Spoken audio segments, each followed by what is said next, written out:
Hello, I'm the FanFic Critic. I read it, you listen.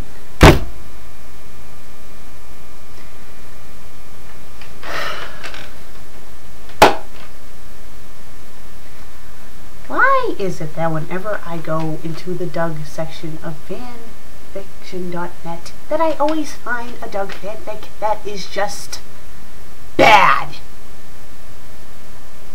If that alone did not tell you what fanfic I'm going to be reviewing, then here's a hint. I'm going to be reviewing another Doug fanfic.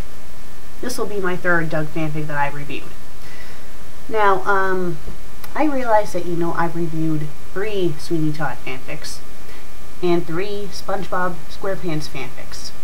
This will be my third Doug fanfic. And let's just say that it's a doozy. Before I get into the actual details of the story, let's talk about the layout. Now, you guys obviously cannot see the fanfic in front of you, so let me describe what it looks like. It is broken up into 4 large paragraphs. Like, large paragraphs. Like, on the screen, like the first one's like this thick, the second one's like this thick. They're all around the same thickness. Now, although it is broken up into paragraphs, it's still hard to read.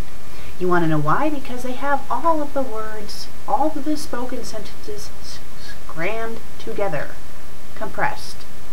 In other stories, when you read, when people talking, they always have like a paragraph spacing to separate them. Hi, how are you? Paragraph spacing. Good, I'm fine. How are you? Paragraph spacing. That's how you're supposed to write these things. But this person hasn't done that. They have it split up into 4 paragraphs, but it's still a huge jumble of words. Yeah, I managed to point out an issue before I even started to read the fanfic. Okay, you're probably wondering what the title of this wonderful fanfic is. Well, here it is. It is called Doug's Worst Day by the 6FT Dick. What a lovely name you got there, Dickie. Okay, it's rated M, it's in English, it's humor parody, and has 6 reviews. Let's read this story. It was another day in Bluffington. The birds were singing, the sun was shining, and Doug was spooning with Skeeter.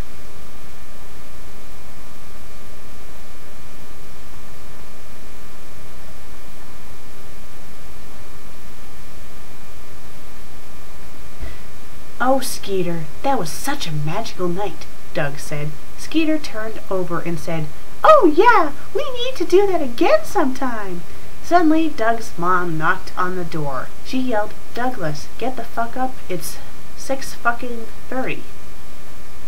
She sure likes her F-bombs, doesn't she? One moment, Mommy. Skeeter said, Aren't you a little old to be calling her Mommy? Douglas, who the fuck are you talking to? Nobody, Mommy. Okay, that was nice that they verified who was talking there. Bullshit, now open the fucking door before I break it down. Quick, Skeeter, you have to get out of here right now. Okay, man. Wait a minute. This is how they spelled okay. Capital O dot K dot. That's the abbreviation for it. Come on, okay is not that hard to spell. It's O-K-A-Y. Not that hard to spell. That just looks so lame having the initials OK. That's like you'd see in a comic book, for God's sake. Or maybe like a little pop-up in a game if you do well in the game. It says, OK! Not in a story. This is the first time I've ever read a story where they actually have OK spelled like that. Okay, let's continue to read. But before I go, let me give you a little peck. They began to French kiss. Okay, French kissing is not a little peck. A little peck is like this. Oh, see you later, love. Mwah. French kissing is this. Mwah, mwah, mwah, mwah. Okay, I'm sorry. Let's continue. Doug's mom started kicking down the door. Skeeter honked. What is he, a goose? And jumped out the window. As soon as he left, Doug's mom yelled, she yelled, Was that your homo friend, Skeeter? No, Mommy, I was all alone. Oh, and they forgot one of the quotations.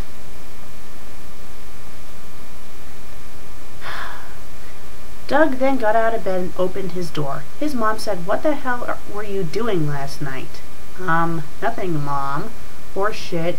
Then why were you wearing my assless chaps and your father's see-through brassiere? What?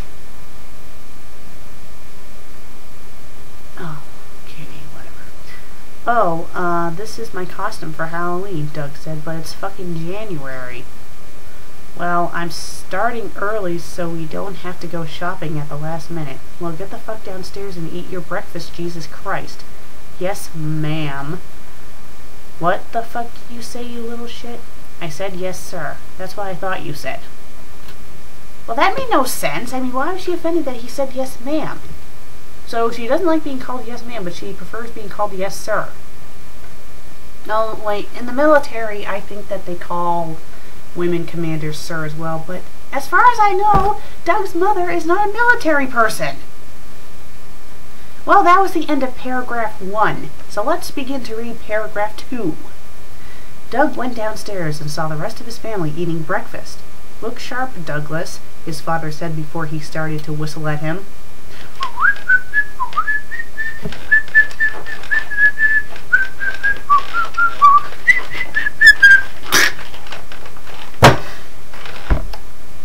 Judy was reading a poem about death and was eating toast. Okay. Oh, Doug, said Judy, why must our souls be tormented by the finger of destiny? Exactly how is that finger tormenting you? Okay, I'm sorry. What the fuck are you talking about, Judy? There's like, if you want that to be a question, have there be a question mark instead of a comma. Doug said. Don't you mean Doug asked? This family has no value of true art. Judy ran up to her bedroom crying and began to cut her wrists. So, champ, said Doug's father, completely disregarding that his daughter is a mental case. Okay, that part was ad-libbed. It just says, said Doug's father. Oh, whatever. What's new at school? Well, said Doug, I ranked number 1 in my class grade-wise. Okay. Doug's dad was not paying attention and replied, well, just as long as nobody gets hurt. Doug just shrugged his shoulders and got ready for school. Once he got to school, he met up with Skeeter and they headed off to class. So, Doug, Skeeter said. Oh, I'm sorry. So, Doug, Skeeter said, how do you think you did on Ms. Wingo's test last week? I think I got an A+ for sure. Why, you slept through the whole movie, replied Skeeter. Well, I have already seen the movie like 100 times in my house. We'll see, man, said Skeeter. Once in class, Mrs. Wingo asked for everyone to sit down and shut their fucking mouths or else. Wow, what a charming community.